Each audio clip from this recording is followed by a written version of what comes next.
Good morning, again.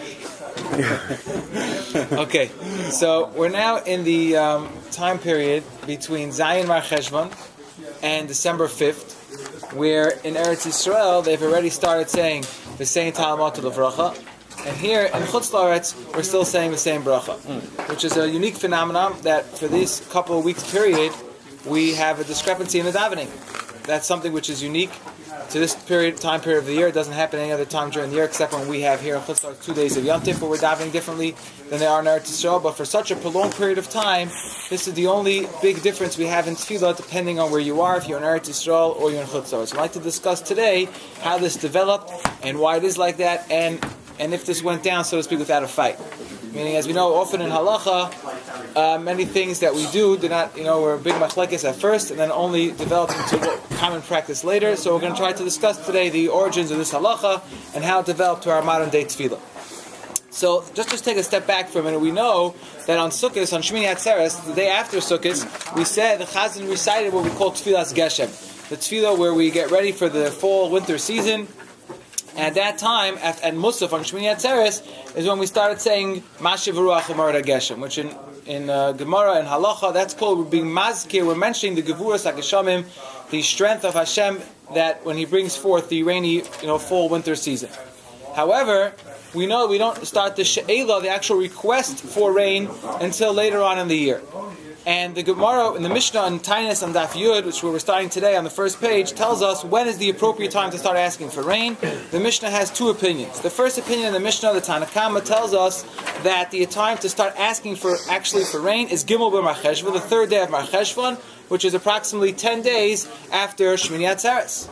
The second opinion, which is how we're going to paskin, is Rabbi Gamliel. Rabbi Gamliel says 4 days later on the Zayin of Mar Cheshvan, the 7th day of Mar Cheshvan, which is 15 days after Shmini Atzeres, is when we start saying the she'ela, the request of a Saint Talmud Levracha in Shemona Esrei. And he says a very practical reason.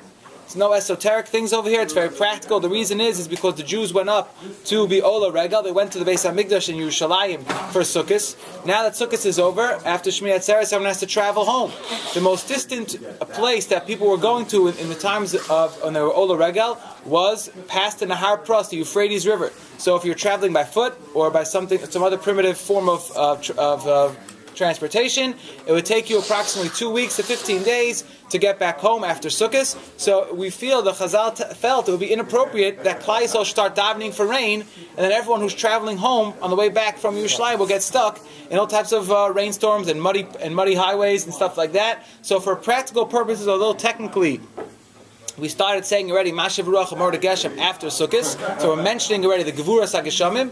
Nonetheless, practically the request for day in and day out of having rain, it doesn't start, says the Mishnah, until Zayin Mar Cheshvan, again just for the practical reason to give everyone enough time to get home. And the Gemara, you were saying in Eretz Yisrael they started it before us? In Eretz Yisrael, they start asking for rain on Zayin, on the same Talmud Levracha, on Zayin Mar Cheshvan. And we wait until the and we're going to wait till we get to it in a minute, what we do practically here, but that's when they start in Eretz Yisrael. And the Gemara right away over there in Tainus Daf Yud clarifies that we paskin like this opinion. Again, the Mishnah had two opinions, either the third day of Mar Cheshvan or the 7th day of Mar Cheshvan, and the Gemara starts off saying right away, in the name of Rabbi Lazar, that we paskin Zayin Mar Cheshvan. We won't get really discussed in that machlokus between what's the difference between 3 and 7 of Mar Cheshvan, but let's just take that now. Bottom line, it's the Gemara Paskins that we go with the Zayin of Mar Cheshvan. Then the Gemara introduces to us. Right after Shmini Atzeres? It's 2 weeks afterwards. Shmini Atzeres is Chav Gimel Tishrei. So we have the last week of Tishrei, then the first week of Mar Cheshvan. So that's 2 full weeks after Sukkot is completed that we start in Eretz Yisrael. They start saying the same Talmud Levracha. Right after Shmini Atzeres?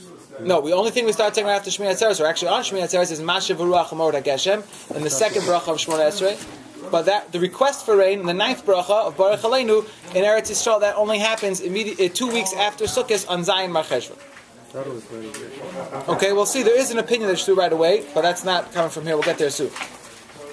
And that's how we pass on Halacha L'Maisa. The Gemara then introduces to us a Brisa. It's the first line basically of the Gemara. From where I photocopied, it's 3 lines down in the paragraph. It says, Tanya, we were taught in a Brisa, Chananya Omer. Chananya says, Ubegola, in the diaspora outside of Eretz Yisrael, Ad Shishim B'Tekufo. We don't start to request for rain until 60 days into the season.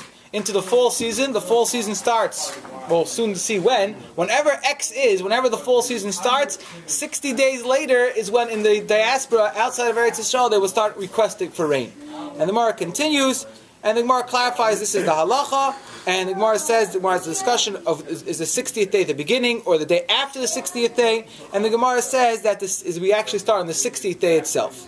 And Rashi explains what's different about the Gola, about outside of Eretz Yisrael than Eretz Yisrael. So Rashi says it's very practical, because in Bavel, where it was low-lying lands, it was more valley, the need for rain was not as urgent as it was in Eretz Yisrael. I'm not a farmer, I don't know all the agricultural techniques, how to irrigate the fields, but the Gemara is telling us, basically the way Rashi explains it, that practically in Bavel, they didn't need rain until much later than they needed in Eretz Yisrael. Eretz Yisrael needed rain really right after Sukkot, but we said they didn't start the request until everyone got home nice, safe and sound. They wouldn't get muddy on the way home.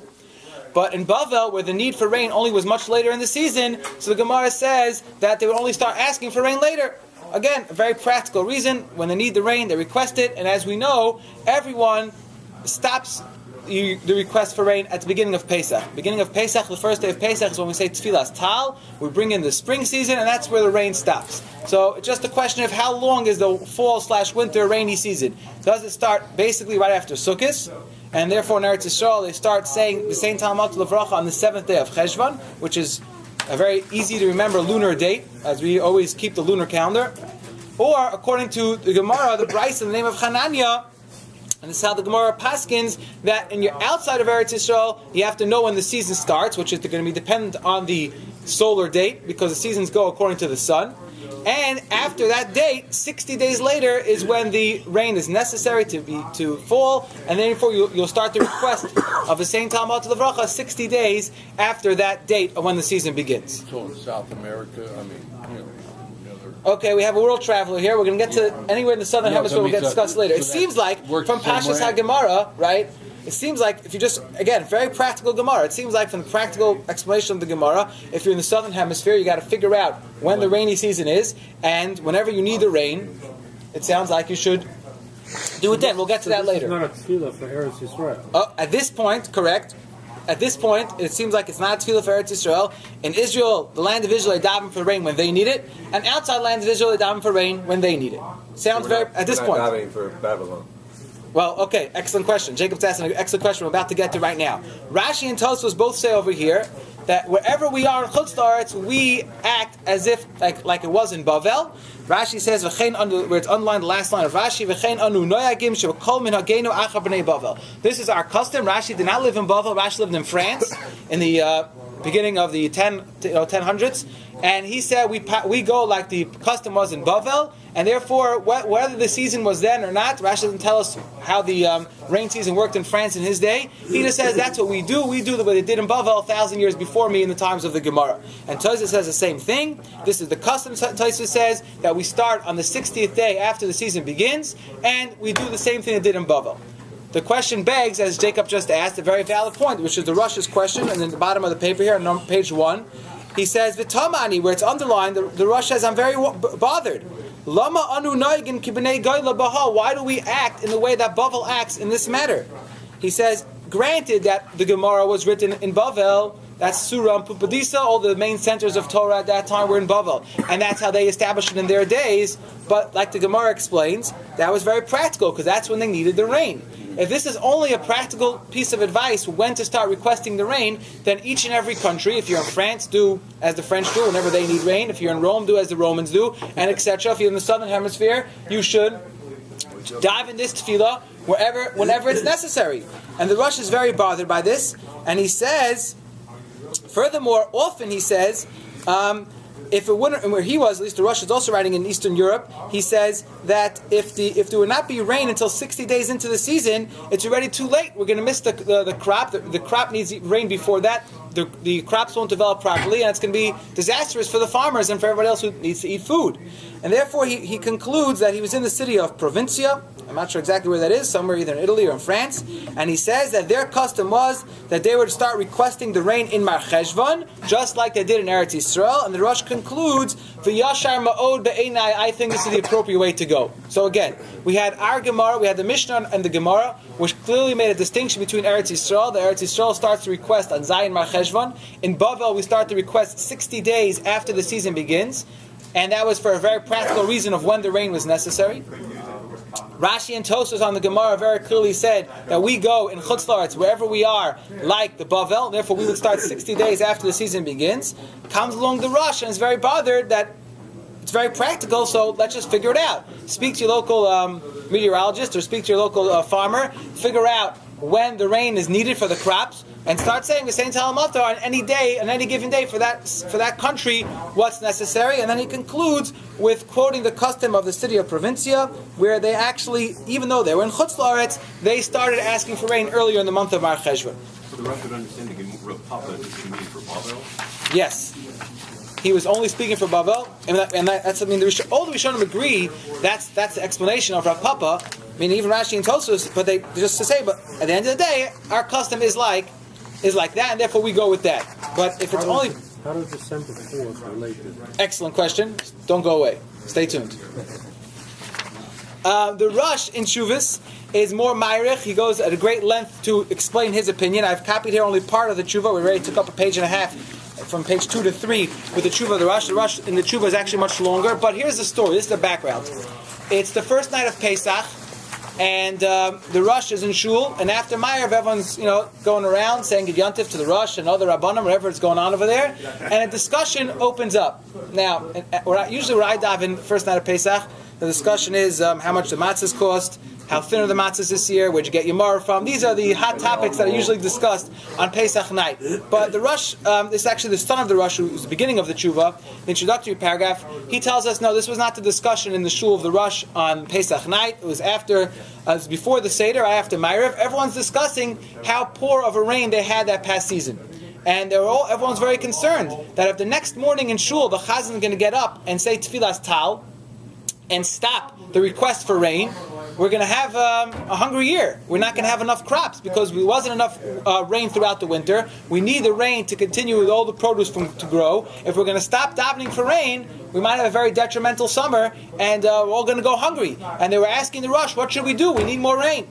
And the Rosh said, excellent, I was waiting for someone to bring up this problem. I have many issues with this halacha. And he went on to discuss in the Tshuva, which I cut out a lot of the halachic Gemara background in Daf Dalid and Daf Yud. And the Rosh said, I have two main issues. Number one, like we spoke out before, when to start the request for rain. Because the Rosh, we already learned, we saw in the Gemara, the Rosh explained that the appropriate way to start for rain is much earlier. You shouldn't wait until 60 days after the season. That's specifically only for Bavel. Issue number one. And issue number two, the Rosh speaks out in this tshuva, is regarding to when we stop. There's no reason, says the Rosh, to stop on Pesach.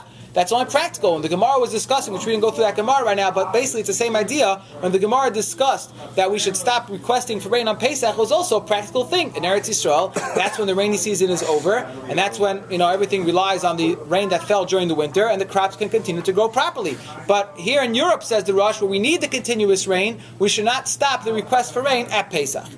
And he says that after he writes his whole shtickle Torah, it's like the second part of the paragraph where it's underlined, or not underlined by you, I'm sorry, it's underlined in mine, where it's the second set of brackets, the Rosh says that he spoke out his whole Dvar Torah, his whole shtickle Torah, before the great Rabbeim in Ashkenaz throughout Germany, and no one could have a good explanation for him. No one answered him up and said, well, you're wrong because of this and this fact, Everyone said, in theory, we see you're correct. However, they argued on one practical point. They said, often in other places in Europe, they said that we don't suffer from a drought. It continues to rain throughout the springtime. So we don't have a problem stopping the request for rain particularly. We're not worried that we're not going to get enough rain. The seasons always continue to go. And they said practically we don't, we're not so bothered by this. We have the rain coming. But in halacha, they couldn't answer up the Rosh's claims that they should start the request earlier and they should delay the stopping of the request for later on in the season. He says, now he writes here that when he left Germany and he traveled through this town of Provincia, he heard that in a certain part of the community there, I don't know exactly how to pronounce it, in Manchfischlier, they would start saying the same Talmud Levracha on Zayin Mar Cheshvan, like the Rosh said in the Psakim, and he says, I thought it was a great idea, I like that minhag very much, and then he says he approached the Chachamim there in this city in Provincia, and he suggests they should also delay, they should push off the end of the same Talmud Levracha, they shouldn't stop on Pesach, and they should continue going until whenever they need it, till Shavuos or some other time, when they felt the rain season, they don't need the rain anymore. And they agreed to him also in theory. Theoretically, they said, we agree to you. However, we will not change any minhag here until we have a general council meeting of all Talmidei Chacham in town. So we will, propose your idea at the next Moetzes meeting. All the Chacham will get together and we'll discuss what we should do. But until then, we won't change our custom. And the Rosh says he left town, he was traveling through there, and he left before they had this meeting, so he doesn't know if they changed the custom or not, but according to him, they should have changed the custom. And the Rosh continues, and he gets involved. He wants to suggest, we'll try to speak it out briefly, that he sets us up with a potential stira, contradiction in the words of the Rambam. The Rambam, in his Pirush HaMishnayos, in his explanation of the Mishnah, seems to learn like the Rosh. The way the Rosh quotes it, at least. Now, it's interesting, a slight historical fact, the Rambam, although if you open up today a Pirush HaMishnayos to the Rambam, it's written in Hebrew, the Rambam did not write his Pirush HaMishnayos in Hebrew. The Rambam wrote it in 4 different versions of his Pirush HaMishnayos throughout his lifetime, all in Arabic, and it was translated. And the classical Pirush HaMishnayos, the Rambam, it was translated in the times of the Rishonim already by Reb Shmuel ibn Tibbon. However, that was only one version of the Rambam's Pirush HaMishnayos. There was another version that came out later, which Rav Kapach retranslated from the Arabic to Hebrew. There's another one actually that came out a couple of years ago from a Machon HaMa'ar, where they did the last, what they think is the last version of the Rambam's Pirush HaMishnayos. Be that as it may, the way the Rosh quotes the Lashon of the Rambam Pirush HaMishnayos is not the way it appears in our text. It's not necessarily a problem because the Rosh either had an Arabic text and translated himself, or the Rosh had a different version of what the Rambam wrote, whatever it may be, but the way the Rosh presents the Rambam, he presents that the Rambam Pirush HaMishnayos explains that other lands that are not in Bavel, who need rain earlier than 60 days after the season starts, should also start requesting for rain on Zayin Mar Cheshvan, which seems to be like the opinion of the Rosh, that just because the Gemara said we shouldn't start to request for rain until 60 days into the season, that was specifically for Bavel. But countries not like Bavel, countries which need rain earlier, have the license to request rain earlier. But then he says, I run into a problem because the Rambam in Yad HaChazaka in the Mishnah Torah, where he codifies the halacha, doesn't give that allowance. The Rambam there says only that Eretz Yisrael does Zayin Mar Cheshvan, and anywhere else, other lands, go ahead and start 60 days after the Tekufa. So it seems like there's a contradiction in the Rambam. Again, the Rambam Pirush HaMishnayos seems to give leeway to allow other countries outside Eretz Yisrael to start the request for earlier on Zayin Mar Cheshvan if they so need the rain at that point. However, in Mishnah Torah, where the Rambam codifies the halacha, he says clearly that outside of Eretz Yisrael, we start the request 60 days later. So the Rosh would like to resolve this contradiction by saying that he suggests as follows. The Rambam in Pirush HaMishnayos, when he says you can start to request earlier, was talking for particular small pockets of areas where they needed rain earlier. Let's say you have a small community who needed rain earlier, and there you can start to request for rain in Shomei Tefillah, which is how we actually paskin, meaning the Shulchan Aruch, I don't want to get too lost in this halacha, but the Shulchan Aruch in Orach Chaim and Kuf Yud Zayin Sif Beis discusses what happens if there's a particular need for rain in a particular locale. So there the halacha is, even if it's the middle of the summer, if for whatever reason they're suffering a terrible drought and they need the rain, they're allowed to, the community could decide, they can make a fast, they can declare a public fast day, or even without the public fast day, the people can insert into the tefillah of Shomei Tefillah in Shemona Esrei a specific request for rain, a specific area where to recite it in Shemei Tefillah, and they're allowed to put it in there, if necessary. However, to change the whole Nusach HaTefillah, meaning to make Baruch Aleinu into the same Talmud Lefracha in the summer season, when we typically say the same bracha, there the Rambam would agree that we cannot change the Nusach HaTefillah. Now, even this does not go down without a fight, but I just want to mention this point, once I'm just clarify this point, I want to mention this point that he wants to resolve the possible contradiction in the Rambam, the way he presents the Rambam, that there'll be a difference between a certain locale and the whole country at large. If there's a whole country, then we won't change, then we don't just easily change the Nusach HaTefillah, but where we're just doing it for small locales where need rain, you can insert into Shemei Tefillah the tefillah of the request of a saying Talamat Levracha. That's a one-time shot. Well, it doesn't necessarily only mean for one day. Meaning, No, but I'm saying it's like the season. Right. So that we do it now. But on a continuous basis, we don't schedule to do it. Right, we won't set that into the calendar like that. Right. It will be, as per year as needed. Right. But otherwise, we're doing it. We're still doing it at this point. We're still doing it like they did in Bavel.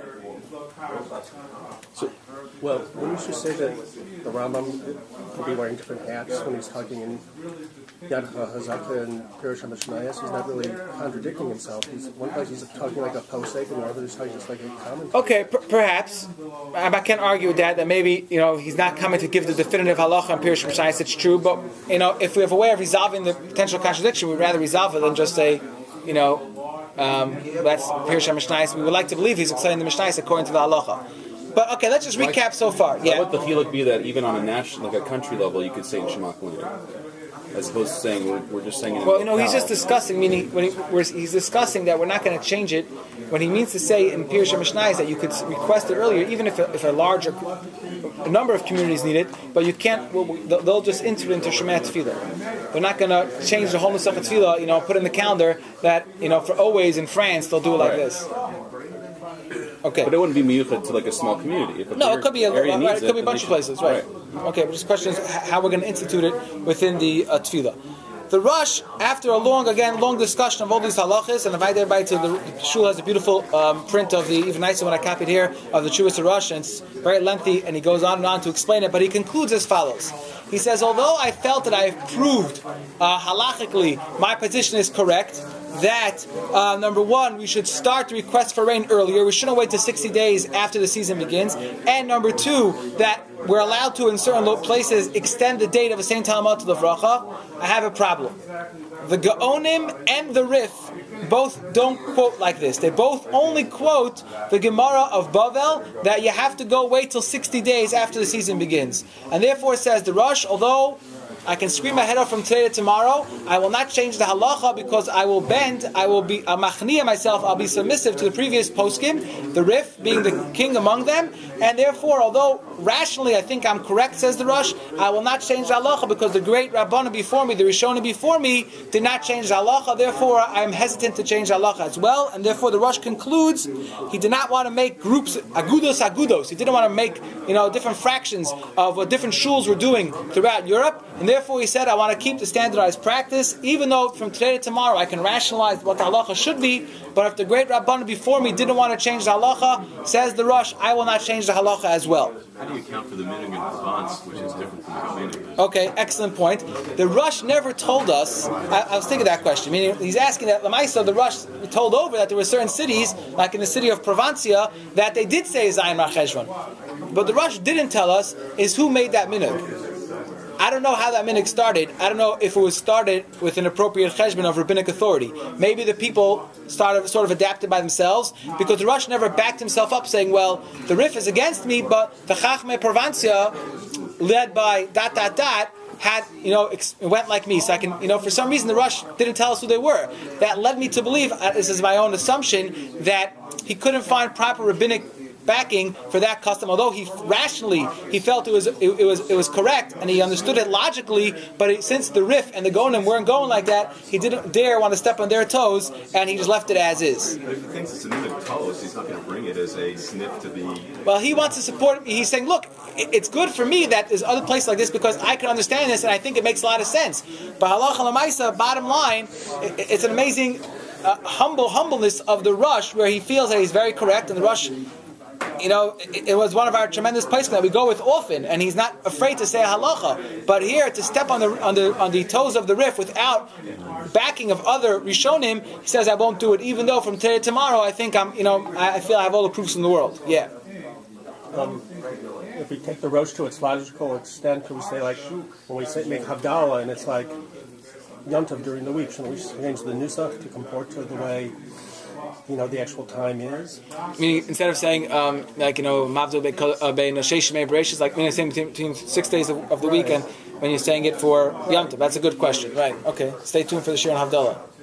Well, it's like Not today, but isn't there a principle that says you're not supposed right. to make it? And so, Or right. whatever. Right. We have to know. Right. Okay. You're right. Does the place in Italy still have that minhag? I have no idea. I've never been to Italy. If anybody wants to go we can go on a group trip. We can go check it out. We can check out the room. Field trip. Southern France, Mr. Miller says. Okay, maybe. I don't know. I've never been there, either to France or Italy. So I welcome the opportunity to go on a trip. Maybe not to France. That's a little dangerous nowadays. Stuff the chickens with. All right. Okay, before we continue, I want to point out that the question Mr. Miller brought up before about what we do in the Southern Hemisphere, this is not a new question. The Tshuvas, I didn't make a copy of it because it was a very difficult to read print, a very old print. I haven't reprinted it, unfortunately, as far as I was able to get. There's a Tshuva from the Toras Chaim, who was a Rav in Turkey in the 1600s, right after the Shulchan Aruch passed away. The Shulchan Aruch passed away in the late 1500s. Right after Beis Yosef passed away, one of the leading Gedolim in Turkey in those days was the Tshuvas Toras Chaim, Reb Chaim Shapsi, and he was sent a Shaila from Brazil. Now, I don't know which Jews living in Brazil in the early 1600s. I didn't have the way to historically figure that out. Where were they from? Maybe they're from this town in Italy. Maybe they weren't. Spain, Portugal. Okay, somewhere. I don't know who they were. I don't know who was leading their community there. But there were Jews in Brazil in the early 1600s. And they sent a Shaila, I don't know how long it took to get there by boat, to the great Rav, I think again it was in Turkey, Reb Chaim Shapsi, and asked him, what do they do? Here they are in the Southern Hemisphere. And the seasons, as we know, are exactly reversed. So from Pesach till Tishrei, which we call spring, summer, is for them fall, winter. And from Tishrei, from Sukkot until Pesach, what we call fall, winter, for them is spring, summer. So what do? Should they start the request for rain after Sukkot? But for them, it's the summer season, and for them it's detrimental to have an abundance of rain then. They don't need the rain then. They'd rather say V'sein Talamat Lavracha from Pesach till Tishrei, which is for us spring and summer. What should they do? This is the shayla they asked the Toras Chaim, and he's from what I gathered from the poskim, he was the first one to address this shayla, which makes sense because I don't know before the 1600s if Jews went down to the Southern Hemisphere or not, and I welcome the historical discussion a different time. But he writes as follows: he paskins that between Pesach and Tishrei, so for us we're saying the same bracha. They should also say the same bracha, even though they need rain, and they should insert into Shomea Tefillah, like we spoke about before, that request of the same Talamat Lavracha. So when it comes to the bracha of Baruch Aleinu, they should say like the rest of the world the same bracha, but since in the locale where they need rain, therefore they should say the same Talamat Lavracha in Shomea Tefillah. However, when it's the time of year between Tishrei and Pesach, where the whole world is saying the same Talamat Lavracha, but for them it's detrimental, they should continue saying the same bracha, because for them it would be a klala. So he's paskening, which is we'll get to more in a minute. What Mr. Sadon brought up before, it's very clear that he was understanding the bracha is very local to that place, and since in that place in Brazil at that point they did not need rain. Even though the rest of the world needed rain during the winter season, or the rest of the northern hemisphere needed rain during the winter season, since in their locale rain would be detrimental, they should continue and just say the same bracha the whole year. So basically, according to Toras Chaim, if you live in Brazil, in Baruch Aleinu you're saying the same bracha the whole year, and in your winter, which is from the Pesach till Tishrei, you would say the same Talamat Lavracha in Shomea Tefillah. In Shmini Atzeres, what are they doing Shmini Atzeres? Well, I don't know. I didn't see that. I don't know when they do Tefillas Geshem, Tefillas Tal. I'm not sure. Yeah, why would it's not clear to me. Right. I'm assuming you're right. It wasn't clear to me exactly what to do. Yeah. Oh, that's right. Okay, amazing. They just flip it. I'm assuming so, but I couldn't discern for sure if that's what he meant or not. I don't know. In 1890, approximately, there was Rav Hershowitz, who was the Rav in Melbourne, Australia. I guess Jews got to Australia a little bit after they got to Brazil in the 1800s. And he sent this shayla to Rav Yitzchak Elchanan Spector, and he said in Australia, at that point, till then, when he got there, they were doing like the psak of the Toras Chaim. The Toras Chaim paskin for Brazil, and in Australia they had adopted the same psak, that they were saying the same bracha the whole year round, and when in their winter season, which was from Pesach till Tishrei, they said the same Talamat Lavracha in Shomea Tefillah. And he asked Rav Yitzchak Elchanan Spector if they should continue with that custom or not. And Rav Yitzchak Elchanan, however, he said one catch. He said, in Australia, Rav Hershowitz said that it was not detrimental for rain to fall during their summer. Meaning, so from Tishrei till Pesach, when the rest of the world is saying the same Talamat Lavracha, it wouldn't be detrimental if they would have more rain. In fact, he said, in Melbourne, it would be beneficial because it was so hot and the heat was so oppressive, they would really appreciate if there would be some rain to break the summer heat. So he said, maybe we should actually say the same Talamat Lavracha as well, as as much as the rest of the world is saying at that time of year, from after Sukkot till Pesach. And Rav Yitzchak Elchanan paskin that yes, since it's not detrimental, so you should say V'sein Talmud Levracha as well from Tishrei, from after Sukkot until Pesach, like the rest of Chutz La'aretz, starting 60 days after the season begins, because therefore, since it's not detrimental for you, you can stay in sync with the rest of the world. But he continued with the Pesach of the Toras Chaim that for your winter season, you should also say the same bracha, but say the same Talmud Levracha in Shomei Tefillah, which is interesting. That was Rabbi Yitzchak Elchanan's Pesach. Al-Halacha L'Maisa in Australia and in the other countries of the Southern Hemisphere, I don't know exactly what their custom is. I know in the contemporary parts from Shlomo Zalman and Shuvas B'Tzal Chachma and others, they discuss this. There's a lot of back and forth. I haven't yet to be there. I don't know exactly what the custom is. I'm sure maybe some of the South Africans that are here could tell us what they did in South Africa.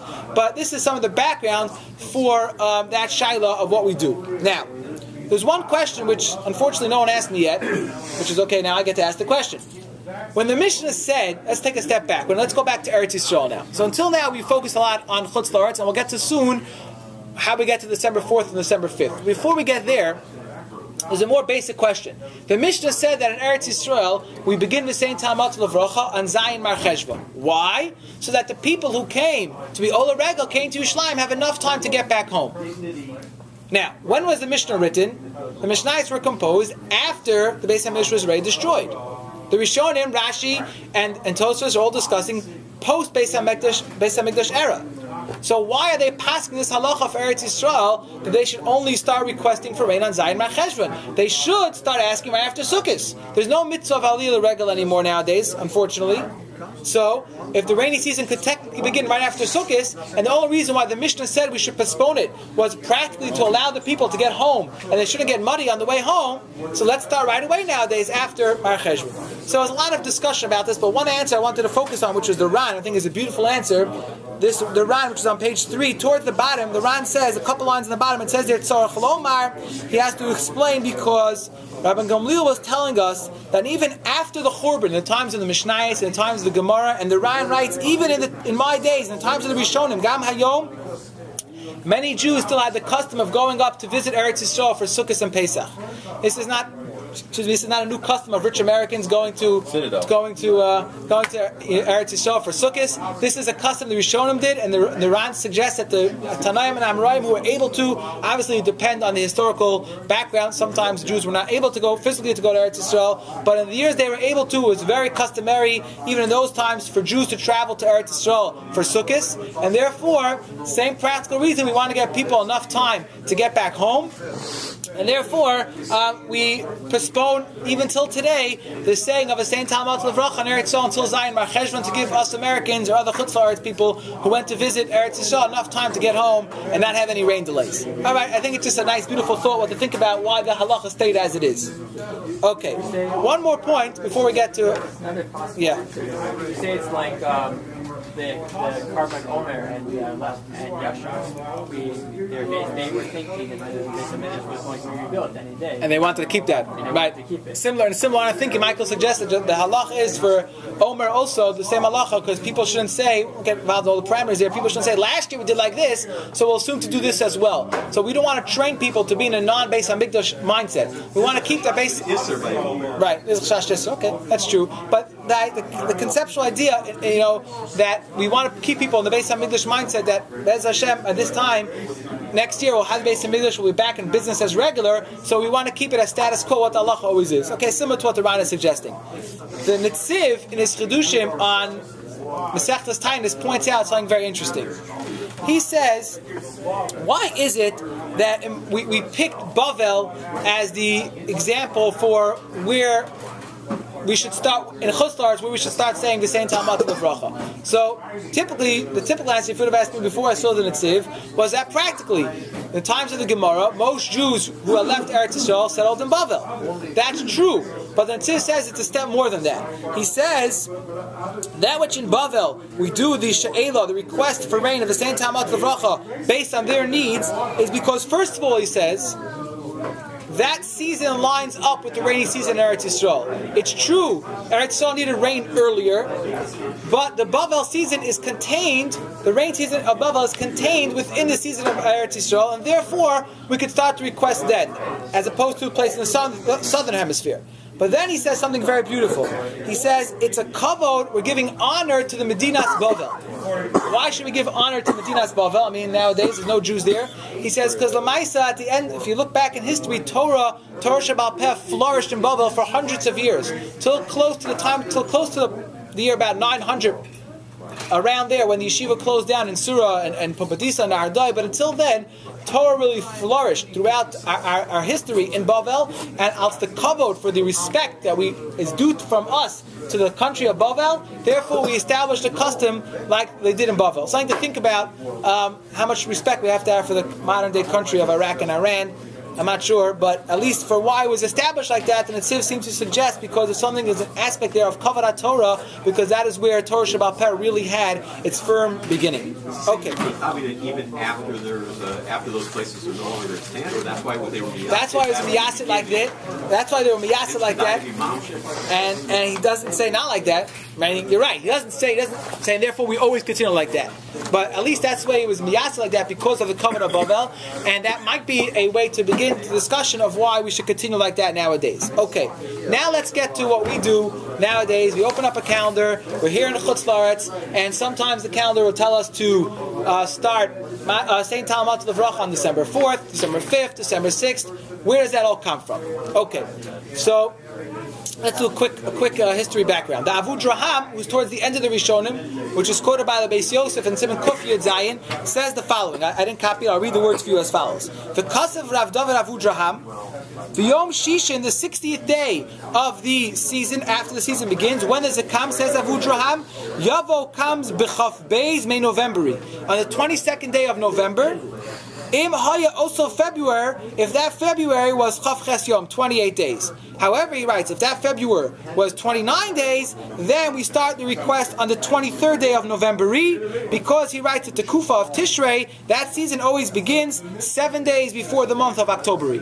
Okay? So we see here that Avudraham was quite familiar with our secular calendar, and he writes that we start the request either 22nd or 23rd November, depending on if that year, if it was a leap year, February was 29 days, then we start November 23rd. If February was 28 days, then we start on November 22nd. Because, he says, the season always begins 7 days before October. Okay, now, we know that we don't go with this. We're in December. So how did that all happen? So like this. In the year 523, Julius... But his dates are correct. I mean, his dates, right. The solstice and the... Right, we'll get there, right. In the year, that's the correct right. In the year 523, so Julius Caesar created the calendar. Basically, in the secular calendar, basically he went with what the Gemara in Erev and Daf Nun Vav explains how the seasons work. Shmuel there on Daf Nun Vav Amud Aleph explains that each season is 91 days and 7.5 hours. There are 4 seasons in the year, so I'll do the quick math for you. It comes out, according to Shmuel, there are 365 days and 6 hours in the year.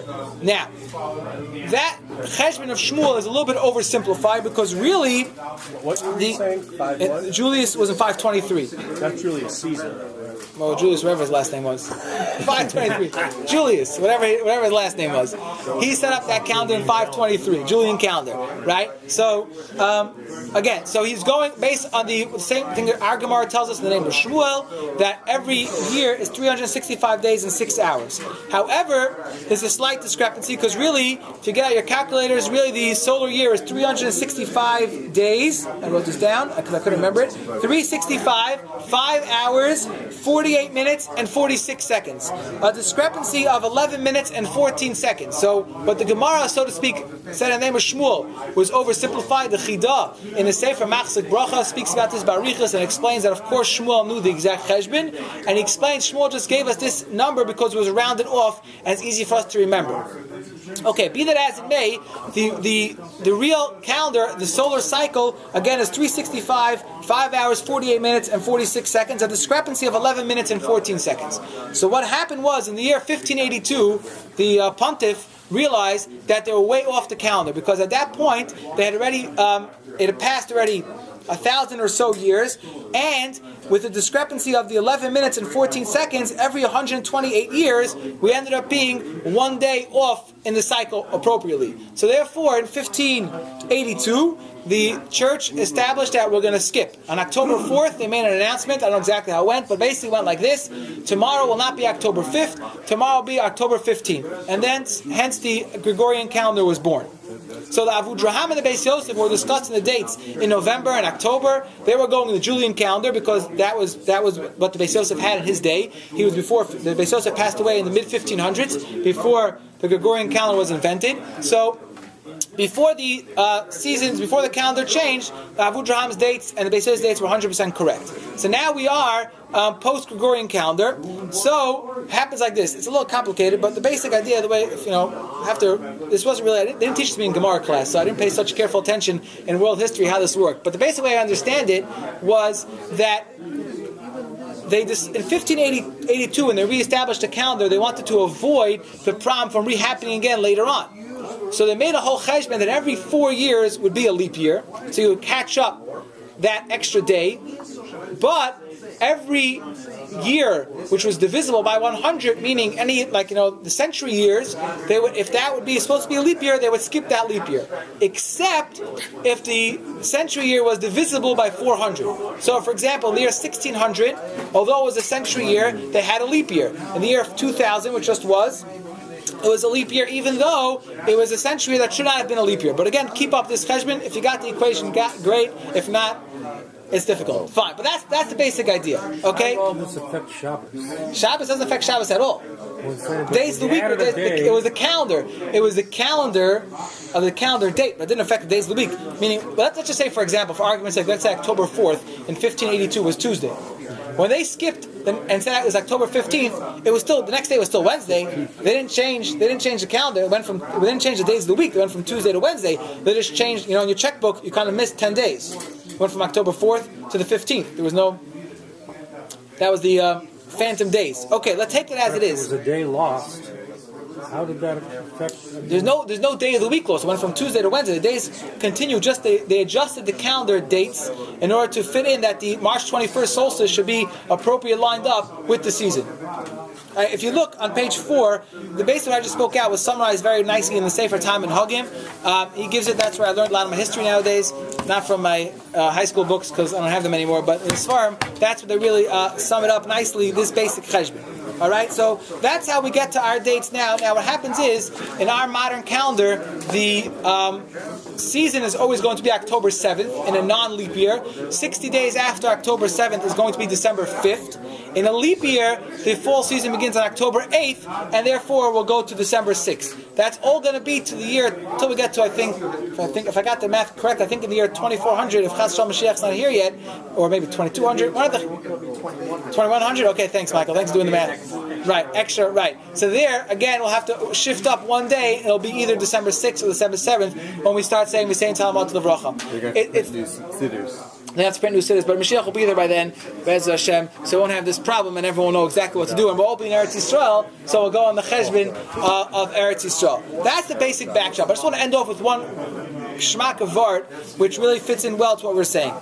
There's a slight nusach difference between nusach Ashkenaz and nusach Sfard in the nusach of Baruch Aleinu. We say either v'sein bracha or v'sein talmud levracha al pnei ha'adama v'sab'einu, and Hashem should satiate us. Either we say mituvecha, which is nusach Ashkenaz, or v'sab'einu mituva.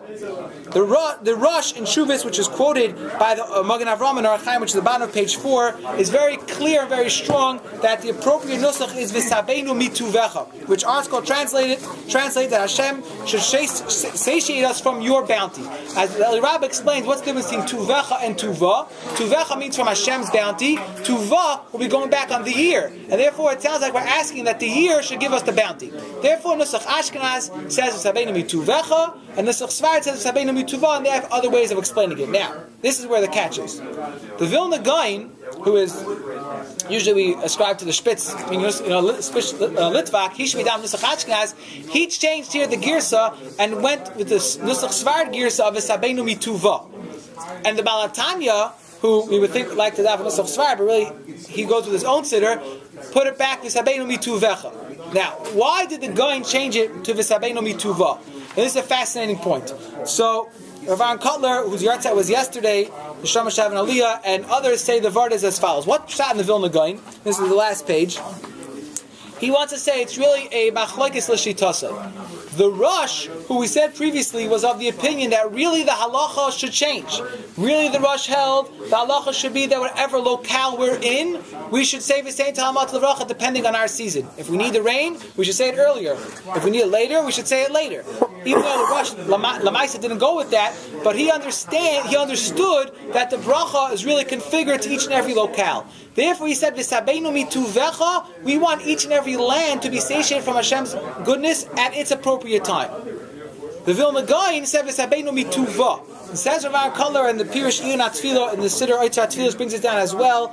That what was the intention of V'sabeinu mituva? It's going based on the pasuk in Parshas Ekev, where the Torah says that Eretz Yisrael is Eretz Asher Hashem Elokecha Doresh Osa. That is the land which Hashem seeks out, and Rashi there, which he quotes, speaks out. What does it mean? Hashem is taking care of the whole world, but rather what it means is Chazal explained that first Hashem is focused on Eretz Yisrael. After Eretz Yisrael gets what it needs, the rest of the world, so to speak, comes secondary.